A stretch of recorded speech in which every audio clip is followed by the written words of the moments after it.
भगवान के साले साहब रुक्मी का भी थोड़ा सा ठाकुर जी ने पूजन आदि किया बीच रास्ते में। पूजन समझ जाओ कैसे किया। तब बलराम जी ने आकर के समझाया, बोले लाला जे सालो है और साले थे तो जीवन भर काम पड़ेगा, ऐसे ना करना चाहिए, तो द्वारिका जा। द्वारिका पहुंचे, वसुदेव देवकी जी ने कहा लाला जी कौन है? ठाकुर जी बोले इनते ही पूछो कौन है। रुक्मणी जी से पूछा लाली तुम कौन हो? प्रणाम सासू मां। जैसे ही कहा देवकी मैया बोली है क्यों ब्याह? लाल जी बोले ब्याह तो नहीं हुआ पर बहू ले आए हम। वसुदेव जी बोले कैसे बहू ले आए? बोले इन्होंने पत्र लिखा और पत्र में लिखा था कि आप हमारा हरण कर लो, क्योंकि हमारे भैया शिशुपाल से हमारा ब्याह करा देंगे और इनका बहुत भाव था। हमें लगा कि बढ़िया लाली है, आप भी वयोवृद्ध हो रहे हैं, तो अब आप कहाँ ढूंढेंगे, हमारे हमें लिए आए हैं। सब तो बंधुओं कौतुक है, वास्तव में तो वो लक्ष्मी है और ये नारायण है। नारायण का लक्ष्मी से विवाह निश्चित है। आप मत करना ऐसे कि अपने आप ही लिया पिताजी यही बहू है इसी से कराओ, ऐसा नहीं। ठाकुर जी की लीला करणीय नहीं है, श्रवणीय है, क्योंकि वो भगवान है। राम जी की लीला करणीय है, कृष्ण लीला तो श्रवणीय है। वसुदेव जी ने कही लाला ऐसे नहीं, ब्याह अच्छे से करेंगे, बिल्कुल अच्छे से हम लोग जाएंगे, बारात आदि लेके जाओ, इनको वापस इनके घर भिजवाओ और हम पत्र लिखते हैं भीष्मक राजा को कि आप तैयारी करो, हम लाला की बारात लेके आ रहे हैं। और पत्र लिखा, भीष्मक राजा राजी हो गए। भाई थोड़ा नाक मुंह मोड़ रहा था, लेकिन सबने समझाया, बोले अब होने दो, अब ब्याह हो जाने दो। ठाकुर जी बोले चलो भैया। ओहो द्वारिकाधीश की बारात, इतने सुंदर लग रहे हैं ठाकुर जी, इतने सुंदर लग रहे हैं, क्या कहे महाराज। देखने के लिए आए थे देवता, आकाश में बादलों की ओर से देख रहे हैं ठाकुर जी को। ठाकुर जी का रूप स्वरूप, वो कटाक्ष नेत्र, वो सुंदर पत्रावली, वो सुंदर पाग, वो सुंदर घोड़ी पर बैठ के जब ठाकुर जी चल रहे हैं तो देख करके सब देवताओं मोहित हो गए। तभी देवताओं ने ठाकुर जी से आज्ञा मांगी। ठाकुर जी कथा तो सुनो, थोड़ी देर सुनो। ठाकुर जी से आज्ञा मांगी, जय जय आपकी आज्ञा हो तो हम भी बाराती बन जाएं। ठाकुर जी ने इशारा किया, आ जाओ सबरे। ओहो सब देवता तो प्रसन्न हो गए, अपनी दो दो भुजा अंतर ध्यान की, दो भुजा एक मुख में, सब देवता भी वहां पर आ गए, सबने अपना अपना श्रृंगार किया। तभी आए आपके बंबई के सिद्धि विनायक भगवान गणपति जी। गणपति जी आए, आकर के इतना बढ़िया वाला अचकन पहन करके, बढ़िया तगड़े तो हैं ही हैं। उनका नाम गणपति है, लंबोदर, सब कुछ उनका विशेष है। उदर भी विशेष है, मुख भी विशेष है, नासिका भी विशेष है, कान भी विशेष है, हस्त भी विशेष है, सब कुछ विशेष है। और गणेश जी ऐसे तैयार होके पाग वाग पहन करके बढ़िया सुंदर ठाकुर जी की बारात में सबसे आगे आकर के खड़े हो गए। इंद्र आदि देवता दिखे ही नहीं रहे हैं, गणेश जी के आगे आते ही चल रहे हैं बिल्कुल ऐसे, और सबके सामने दिखाते हुए सूंड आदि ऐसे घुमाते हुए बड़े आनंद में। कोई कुछ प्रस्तुत कर दे तुरंत लेके पा लेते हैं, खुश हो रहे हैं सब। देवता बोले हमारा काम खराब हो रहा है। क्यों? बोले ये आगे आगे चल रहे हैं, हम तो दिख ही नहीं रहे हैं, हमें तो कोई देख ही नहीं पा रहा है। दो ही लोग दिख रहे हैं पूरी बारात में, या तो गणेश जी या द्वारिकाधीश।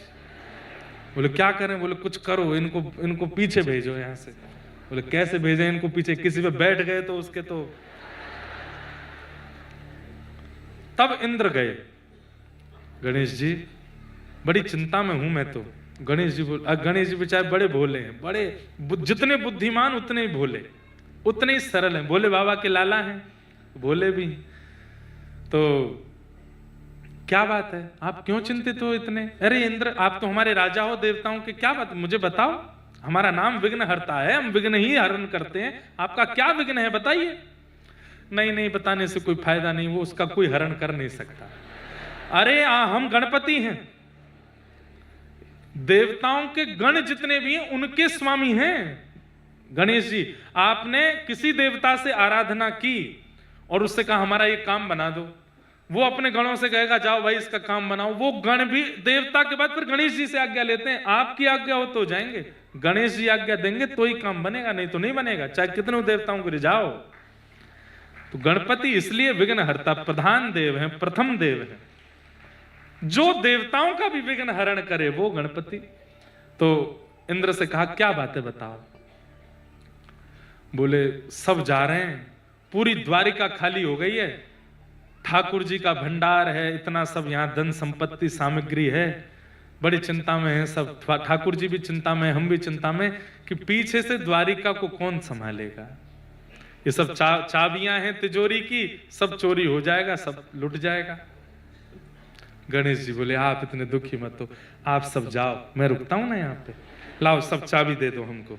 नहीं नहीं नहीं, आप देखो कितनी बढ़िया आचकन पहन के आए हो, आप तैयार हो, आप तो बाराती लग रहे हो, आप नहीं नहीं कोई बात नहीं, हमारा काम है ठाकुर जी का विवाह मंगल में हो, उसके लिए द्वारिका में अगर हमको रुकना पड़े हम रुक जाएंगे, आप बस वहां से हमारे लिए प्रसादी ले आना, जो बारात में जीवनार सबको मिले वो ले। हाँ हाँ हम ले आएंगे, लाओ चाबी दो, तुम सब जाओ। इतने सीधे, इतने भोले बेचारे श्री गणेश जी लौट करके जा। तभी ठाकुर जी ने घोड़ी पे से देखा गणेश जी कहां जा रहे हैं। उद्धव जी को बुलाया, उद्धव ये कहां जा रहे हैं। बोले पूछ के आता हूं। बोले ये देवताओं की चाल है कोई, इनको लेके आओ, ये चलेंगे तभी विघ्न हरेगा, नहीं तो भाई इनके बिना कैसे होगा सब कुछ। तो गणेश जी गए, जाकर के बड़े प्रसन्न बेचारे बैठ गए, सीधे साधे अपने द्वारिका की रक्षा में बैठ गए। बोले सब गए, मैं देख लूंगा यहाँ पे। उद्धव जी गए, आप क्यों नहीं चल रहे। अरे उद्धव पूरी द्वारिका खाली हो गई, सब गए भगवान की बारात में, स्वर्ग लोग खाली हो गया, सब देवता गए, कोई तो होना चाहिए देखने वाला। ये सब भंडार में देखूंगा, स्वर्ग भी जाता रहूंगा बीच बीच में, सब ठीक है कि नहीं, मैं सब संभाल लूंगा, तुम जाओ। उद्धव जी बोले आप भी कैसी बात करते हैं, ये द्वारिका है, समुद्र के बीच में है, कौन आएगा यहाँ पे, और ठाकुर जी की सामग्री चोरी करने की किसी में सामर्थ्य है। अरे वो ठाकुर जी हैं, भगवान है, कौन चोरी करेगा, कौन यहाँ। अरे सब कुछ आनंद में। आपको क्या लग रहा है कि भगवान की बारात में केवल मानव ही गए हैं। अरे जितने हीरे जवाहरात आदि सब भीतर भीतर धरे हैं, ये सब भी रूप धारण कर करके सब बारात में जा रहे हैं, कोई है ही नहीं यहाँ पर, ये सब देवताओं की चाल है। आपको क्या लगता है कि देवता नीचे आ गए तो स्वर्ग लोग खाली, स्वर्ग भी रूप धारण करके आया है, नरक भी रूप धारण करके आया है, तीनों लोग रूप धारण, ठाकुर जी की बारात है, कौन रुकेगा, सब लोग जा रहे हैं। अरे समुद्र देव भी रूप धारण करके जा रहे हैं, आप रुकेंगे तो कैसे, ये सब देवताओं की चाल है। क्यों, मुझसे क्या पीड़ा। बोले आप बहुत सुंदर लग रहे हैं, आगे आगे चल रहे हैं, उनको कोई देख नहीं रहा, पूछ नहीं रहा, इसलिए सब कर रहे हैं। अच्छा अब सुनो हमारी बात। बोले क्या, हम सीधे हैं पर इतने भी नहीं, हम ऐसे नहीं जाएंगे, अब ये देवता ही आकर के ना कर गिड़ेंगे तब जाऊंगा मैं। उद्धव जी बोले कितनों को बुला के लाऊंगा, मैं किस किस को जाके कहूंगा आप चल दो ना। बोले नहीं नहीं नहीं अब नहीं जाऊंगा, अब तो ये यही आएंगे। तो गणेश जी ने फिर, उद्धव जी बोले आप ही कोई योजना बना। बोले रुको, मूषकों, सारे मूषक बुला लिए, सब महाराज विश्व भर के जितने मूषक हैं सब आ गए सामने, आज्ञा करें गणपति जी। बोले काम करो, बारात से आगे निकल जाओ, और आगे निकल करके जिस मार्ग से बारात जाने वाली है नीचे जाकर के जमीनें खोखली कर दो। मूषक दौड़े महाराज, बड़े छोटे जितने प्रकार के मूषक हैं सब गणेश जी की आज्ञा पाती दौड़े। बारात से कम किलोमीटरों आगे जा जा करके भीतर प्रवेश करके जमीन सारी खोखली कर दी। इंद्र चल रहा अपने रथ पर आरूढ़ होके, आगे हाथी ऐरावत, सब कह रहे वाह महाराज इंद्र की जय हो। इतने में जैसे ही उस स्थान पर पहुंचे जहां खोखला था, सब धस गए, ऐरावत हाथी नीचे गिर गया, रथ नीचे गिर गया, इंद्र नीचे गिरने लगे, ब्रह्मा जी का रथ लुढ़क गया, सब नीचे धसने लगे, ठाकुर जी की घोड़ी गिरने ही वाली थी, सब ने आके संभाला। बोले ये सब क्या हो गया, सारे बाराती रसातल में चले गए। ठाकुर जी बोले विघ्न हरता गणेश जी नहीं है इसलिए हो रहा है। सब देवताओं उनको बैठा के आ गए हो तुम लोग हैं, कोई रक्षा की जरूरत नहीं थी, उनको जाओ बुला के लाओ। सब देवता दौड़े दौड़े द्वारिका गए, गणेश जी बैठे हैं, हम रक्षा कर रहे हैं तुम जाओ। नहीं नहीं नहीं भगवान अब आवश्यकता नहीं, आप चलो। गणेश जी बोले भैया अब हम नहीं जाएंगे, अब तो हम यहीं रहेंगे। ठाकुर जी आए, बोले देखो आप ऐसा मत करो, मेरा ब्याह है, मेरे ब्याह में ऐसा करोगे आप बुरा मान के बैठ जाओगे। नहीं नहीं ऐसे नहीं, इन्होंने ऐसा क्यों किया मेरे साथ? बोले अब नहीं करेंगे, अब सब कह तो रहे हैं आपसे कि आप चलो। नहीं, इसकी भरपाई अब दूसरे स्थिति से होगी। क्या? पहले मेरा ब्याह कराओ, पहले मेरा ब्याह होगा, पहले हमारा ब्याह करो, तब हम जाएंगे। ये सुनी हुई कथा है एक महापुरुष से। बोले आपका ब्याह कैसे करें? तब रिद्धि आई, गणेश जी से ब्याह करने का भाव बना।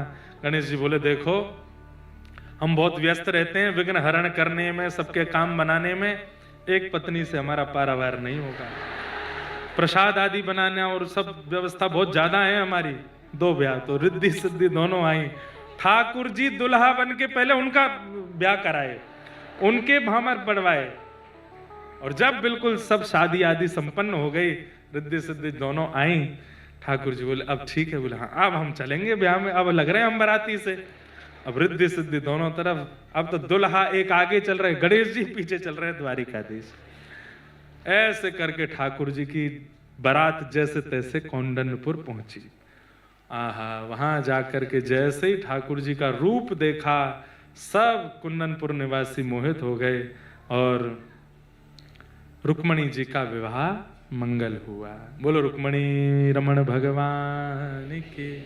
रुक्मणी जी के साथ ठाकुर जी का विवाह संपन्न हुआ। तत्पश्चात भगवान के मधुर गृहस्थ आश्रम की लीला सब सुनाई गई। भगवान ने फिर 8 प्रमुख ब्याह किए। ये अष्टधा प्रकृति भगवान की 8 पत्नियां हैं। पृथ्वी, जल, अग्नि, वायु, आकाश, ये पंच तत्व बाहर के और 3 तत्व हम लोगों के अंदर के, मन, बुद्धि और चित्त। 4 तत्व होते हैं, मन, बुद्धि, चित्त और अहंकार। तो उसमें चित्त तत्व तो भगवान ही है, तो 3 तत्व बचे, मन, बुद्धि और अहंकार। इन 8 तत्वों से ठाकुर जी ने प्रथम ब्याह किया। रूप उनको स्त्रियों का दिया, पर भगवान ने किसी सामान्य स्त्री से ब्याह नहीं किया, अष्टधा प्रकृति के साथ में विवाह किया। तत्पश्चात भौमासुर नाम का एक राक्षस था, जिसने 16,000 राजकुमारियों को बंदी बना रखा था। 16,100 राजकुमारियों को वहां से मुक्त करा करके ठाकुर जी ने कहा आप सब अपने अपने घर को प्रस्थान करो।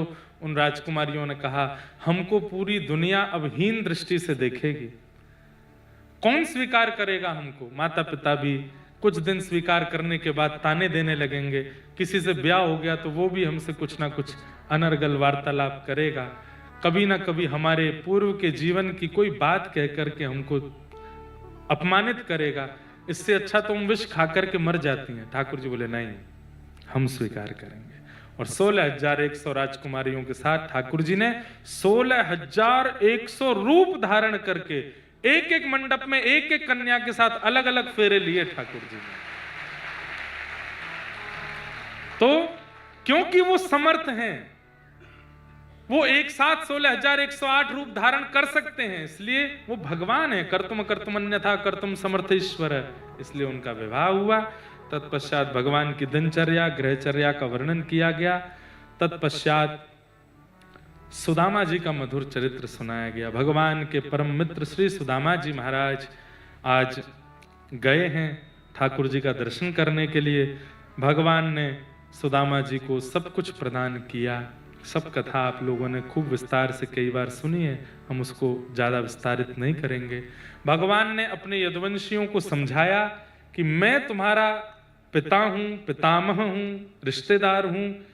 इस अभिमान में सत्संग मत छोड़ो, इस अभिमान में संतों का सम्मान और वैष्णवों की सेवा मत छोड़ो, क्योंकि मैं देख रहा हूं तुम यदुवंशी सब कोई सत्संग आदि नहीं कर पाते। क्यों? क्योंकि सबके अंदर ये भाव है कि भगवान तुम्हारे रिश्तेदार हैं, हमको क्या आवश्यकता है। अगर इनका अपमान करोगे तो मैं भगवान होके भी नहीं बचा पाऊंगा। सब लोगों ने सुनी बात, तभी शांब आदि ने कहा कि पिताजी ऐसी संतों की महिमा कहते हैं, कोई इसमें कुछ बड़ी बात नहीं। भगवान के पुत्र शांब को साड़ी पहना करके पेट पर पोटला बांध करके संतों के सामने ले गए और कहा कि बताइए इसके गर्भ से पुत्र होगा या पुत्री, नई बहू आई है। संतों ने दिव्य दृष्टि से देखा, बहू नहीं है, वो भगवान का पुत्र शांब है। हमारी परीक्षा लेने के लिए साड़ी पहना के लिए आए हो? शाप देते हैं, इसके पेट में जो तुमने कपड़े का पोटला बांधा, ये एक लोह पिंड बन जाएगा जिससे तुम्हारा पूरा वंश खत्म हो जाएगा। उस लोह पिंड को घिस करके समुद्र में फेंक दिया। और संत ऐसे ही बोलते हैं, कुछ नहीं होता। संत की लहरों ने उस लोह पिंड के घिसे हुए उस तत्व को किनारे पर एक एरका नाम की घास बना दिया, विषैली घास। एक दिन यदुवंशियों में आपस में किसी बात को लेकर के कलह हुई। कलह कलेश में परिवर्तन, कलेश युद्ध में परिवर्तन हो गया और लड़ते लड़ते समुद्र के तट पर आए। एरका घास को एक दूसरे पर डाल करके समस्त यदुवंश का नाश हुआ। भगवान देखते रहे और कहा कि देखो, मेरा ज्ञान उपदेश, मेरा उपदेश सबने माना, मेरों ने ही नहीं माना। ये मेरा, मैं और मेरा, ये सबसे ज्यादा दुखदाई होता है। इसलिए संसार में कोई मेरा नहीं है। बिन गोपाल को नहीं अपनो। ठाकुर जी बोले, इतना सामीप्य भी अच्छा नहीं होता कि भगवान प्रवचन करें और तुम तब भी तुमको समझ में ना आवे। बंधुओं, ये बात मान लीजिए, हम लोग इसलिए ठाकुर जी के वचनामृतों को मानते हैं क्योंकि ठाकुर जी हमें दिखते नहीं है, ठाकुर जी हमारे समीप नहीं है। एक दूरी है, दूरी से कई बार प्रेम बना रहता है, सम्मान बना रहता है। अति सामीप्य में दोष आ जाता है और उसी दोष के कारण पूरा वंश खत्म हुआ। बलराम जी ने कहा, जय जय, अब मुझ को भी आज्ञा दो, मैं भी वैकुंठ प्रस्थान करूं। और श्री बलराम जी शेषनाग का रूप धारण करके समुद्र में प्रविष्ट हो गए। भगवान एक वटवृक्ष के नीचे बैठे थे। एक भेलिया ने भगवान के चरण को हिरण समझ करके बाण मार दिया। ठाकुर जी ने उसको भी मुक्ति प्रदान की। बोले, सब मेरी इच्छा से हो रहा है, तुम चिंता मत करो। उद्धव जी आए, भगवान ने उद्धव को ज्ञान उपदेश किया, भागवत धर्म का सुंदर विवेचन किया। तत्पश्चात भगवान ने कहा, उद्धव अब तुम जाओ, बद्रिकाश्रम जाओ। उद्धव ने कहा, नाथ कभी आपकी याद आए तो हम क्या करेंगे? आप तो लीला पूरी करके जा रहे हैं, आपकी स्मृति जब बहुत सताए तो हम क्या करें? ठाकुर जी बोले, बस गौर से मेरी ओर देखो, उत्तर देता हूं। ठाकुर जी एक दिव्य ज्योति रूप में परिणत होकर 7 बार आकाश में भ्रमण करते हुए तिरोधाय प्रविष्टोयम श्रीमद् भागवतारणवम, श्रीमद् भागवत में ठाकुर जी व्यवस्थित हो गए और उद्धव को मानो आज्ञा कर दी, कालांतर में जब कभी भी मेरा अनुभव करना हो, मेरी उपस्थिति का अनुभव करना हो, मेरी याद आवे तो श्रीमद् भागवत जी की कथा सुनना। ये मैं ही हूं, ये मेरा ही स्वरूप है। यहाँ कहा गया एक एक शब्द ठाकुर जी का स्वरूप माना जाता है। और भगवान अपनी लीला पूरी करके प्रस्थान कर गए। उद्धव जी बद्रिकाश्रम चले गए। अर्जुन ने ये खबर जाकर के पांडवों को बताई। पांडवों ने परीक्षित को राजा बना दिया। पांडव स्वर्गारोहण को चले गए। तत्पश्चात परीक्षित जी महाराज आखेट को वन में गए। तभी एक संत का अपमान किया और उन्हें 7 दिन में मरने का श्राप लगा। आज 7वां दिन पूर्ण हुआ। शुकाचार्य जी कथा सुनाते हुए कहते हैं, परीक्षित अब ये कथा विश्राम हो रही है। तुमने इतने सारे प्रश्न मुझसे किए, मैंने सबका उत्तर दिया। अब एक प्रश्न मैं तुमसे करता हूं, क्या तुम्हारी मृत्यु होगी? आज 7वां दिन है, तुम्हें शाप लगा था, क्या तुम्हारी मृत्यु होगी? परीक्षित ने उत्तर दिया, महाराज मृत्यु शरीर की होगी, मेरी नहीं होगी। मैं तो इस शरीर को त्याग करके उस परमात्मा को प्राप्त कर लूंगा। आपकी वाणी सुन करके अब वो आत्मा मुक्त हो चुकी है। संसार के यश अपयश, मान सम्मान, आपत्ति विपत्ति सब छोड़ दिया मेरी आत्मा ने। केवल इस देह में तब तक है जब तक प्राण निकल नहीं रहे। प्राण निकलते ही वो आत्मा परमात्मा में विलीन हो जाएगी। मेरी मृत्यु नहीं होगी, शरीर की मृत्यु होगी। ये उत्तर सुनते ही परीक्षित जी महाराज के सुखदेव जी बोले, बस यही समझाना था, तुम नहीं मरोगे, तुम्हारा शरीर मरेगा। और शरीर का तो स्वभाव है, वो यहीं बनता है, यहीं रह जाता है। हम सब तो एक दिव्य चेतना है जो अंदर बैठे हैं। इस शरीर का हमने माध्यम लिया है, ये साधन है, ये गाड़ी है। इसी में ही हमेशा नहीं रहना है, इसका माध्यम लेना है किसी और तक पहुंचने के लिए। जैसे गाड़ी माध्यम है कहीं जाने के लिए, ऐसे शरीर माध्यम है हरि की प्राप्ति के लिए। और उसमें भी इतनी सारी योनियां हैं, कुकर है, सूकर है, हाथी है, जिब्रा है, जिराफ है, लॉयन है। कोई भगवत प्राप्ति नहीं कर सकता, केवल मानव कर सकता है। इसलिए मानव बने हो तो इस बात का मतलब है कि वीजा ग्रांटेड है, कि आप जा सकते हो ठाकुर जी के निकुंज में, बस प्रयास करने की आवश्यकता है। मानव बने हैं, अपने इस देह का सदुपयोग करो। इस देह से कोई भी ऐसी क्रिया या कोई भी ऐसा विचार, व्यवहार, भाव प्रस्तुत ना हो जिससे पुनः संसार में ही हम रह जाएं। इस देह का माध्यम लेकर के भगवत प्राप्ति करनी है, वही साधन है इस देह का। इस प्रकार त्वम तु राजन मरिष्येति पशु बुद्धिम इमाम जही। ये पशु बुद्धि अपने मन से निकालिए कि हम मरेंगे, नहीं, शरीर मरेगा, मैं तो आत्मा हूं। भजन करके, कथा सुन करके, ठाकुर जी की सेवा करके निवृत्त हो जाऊंगा यहां से। ऐसा कहकर के श्री सुखदेव जी वहां से प्रस्थान कर गए। बोल सुखदेव जी महाराज की। परीक्षित जी महाराज प्रतीक्षा कर रहे थे, तभी तक्षक सर्प ने आकर के उनके शरीर का स्पर्श किया।